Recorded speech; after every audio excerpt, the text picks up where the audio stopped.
I made this video yesterday, and it turned out horrible. The picture quality did. I don't know why. So I'm going to remake it. It's about some of my more unusual or rarer saws, and I say that way because it's kind of hesitant to say rare anymore. But these are very hard to find saws. Some of these are. And I wanted to start out with the XL-701AM. That's a automatic oiler with a manual override, built in '67, maybe '68 only in Canada. The U.S. version of this in '67 was the XL-701AM, and boy, I've never seen one. But the manual says they made one. I've never seen one. I realized this is a 77cc saw. In '66, Homelite came out with the XL-800, and that was an 82cc saw. It was red, and it came in automatic oiler and automatic oiler with manual override. So this saw actually came out probably about a year after the XL-800s, but this was a 77cc saw, sold in Canada. They also made a XL-700 in '67 in blue, made in U.S. It was a manual oiler only. And then in '68, the 700 manual oiler became the XL-901 manual oiler. After that, I don't think there were many manual oilers made after that in the bigger saws, except for maybe some Canadian-made or import models like the 910 and 921, I believe, were manual oilers. But be that as it may, this is an original XL-701AM. I only collect saws that have the ID tags. It doesn't mean anything, whatever it says on the outside, if it doesn't have an ID tag. It's got the original 24-inch bar.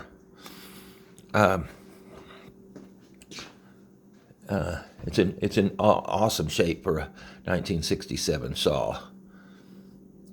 They don't make the new decals for this, or I would consider restoring it.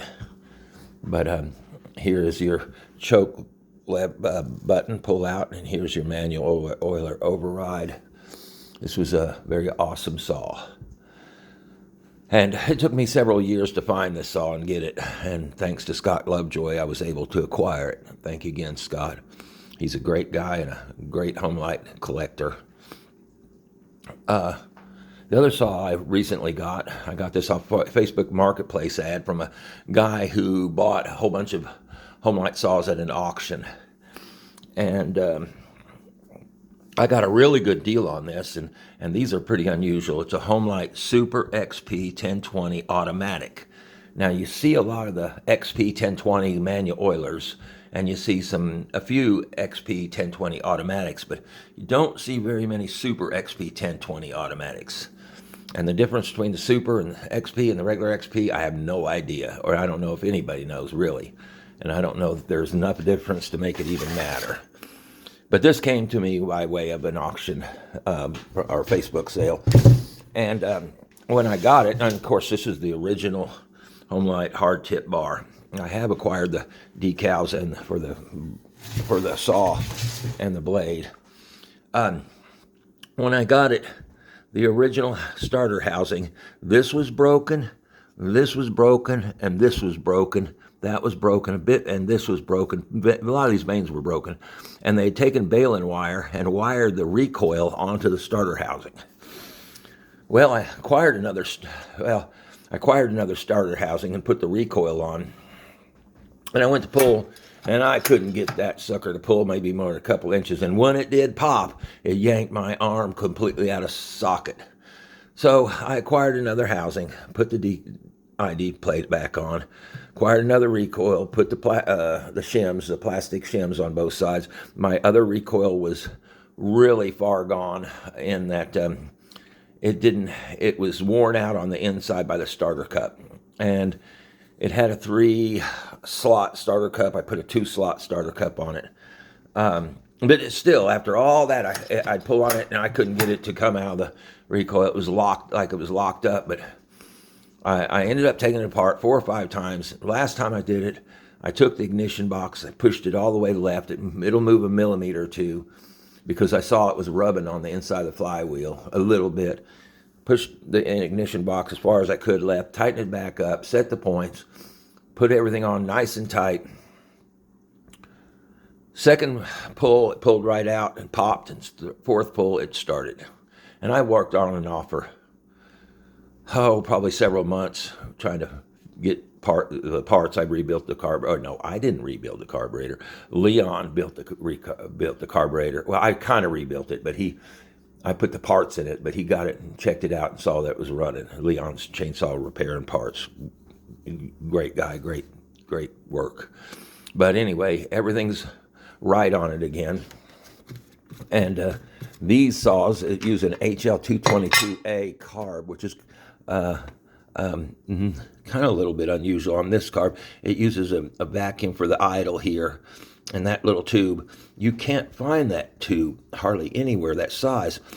And when I put this larger tube in it, it bent to where it was closing off. So I put a smaller tube inside the larger tube and kept it from bending. So inside 3/4 is just a slightly smaller tube to maintain the hole that comes from the vacuum from the crankcase. Not sure what that does, but anyway, this will get a full restoration as well. Those are my two hard to find saws, and this is another hard to find saw, the Homelite Super XL-67. That was built in Canada, and it's an XL-12, but it was a commemorative saw built for 1967, and pretty hard to find. But they probably didn't build a whole lot of those, but it's my only manual oiler saw. It comes with a roller tip bar. I forget who I bought this from, but I was just really pretty pleased to get it, even though it's a manual oiler saw. I do have a bunch of the 450, 550, 750 saws. I don't have a 650, and I do have the Homelite SL-410, which is hard to find, the SL, and the Canadian-made 350P, which is pretty hard to find. But most of these saws you can find. A lot of them you can find. The XL-500 is very hard to find. I think they made that 1 year only. And I have 3 of those. 2 of them are restored, and one of them is a Canadian Terry-built XL-500. And I think all of them but this one have new pistons and cylinders. The XL automatic was the first automatic oiler, I believe, Homelite made in 65 to 67.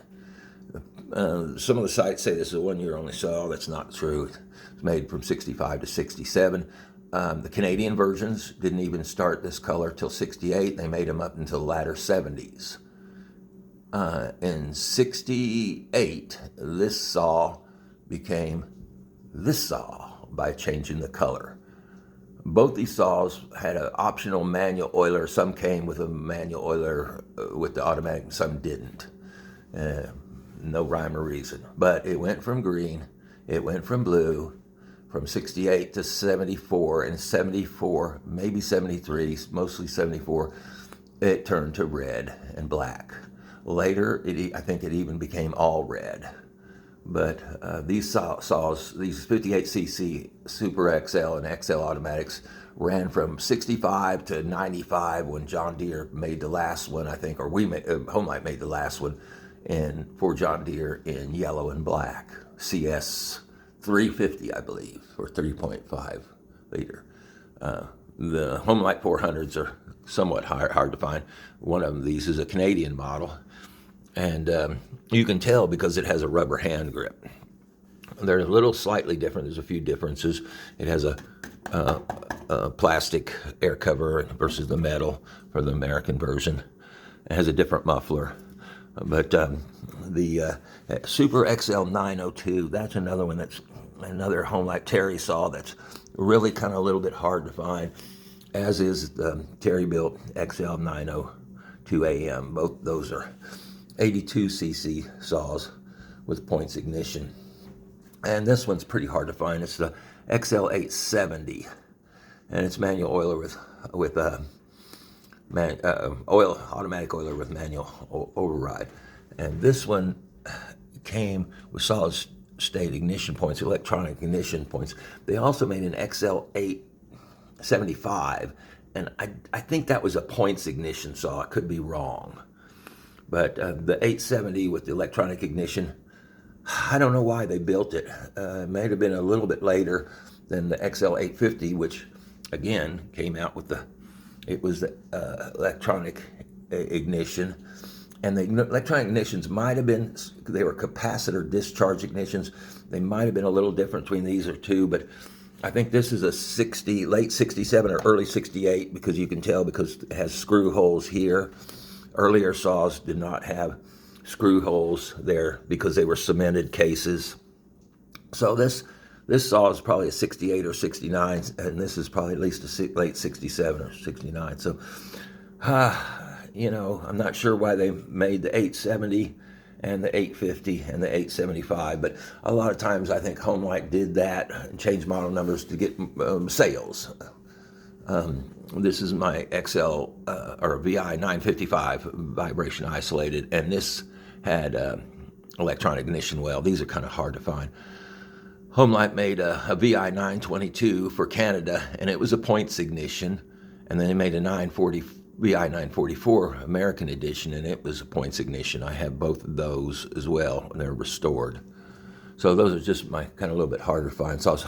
And I got this for $35 off of eBay. It was a VI Super 2, a really cool little saw. The great little lemon saw for limbs and small stuff. I really like it. It's a little screamer.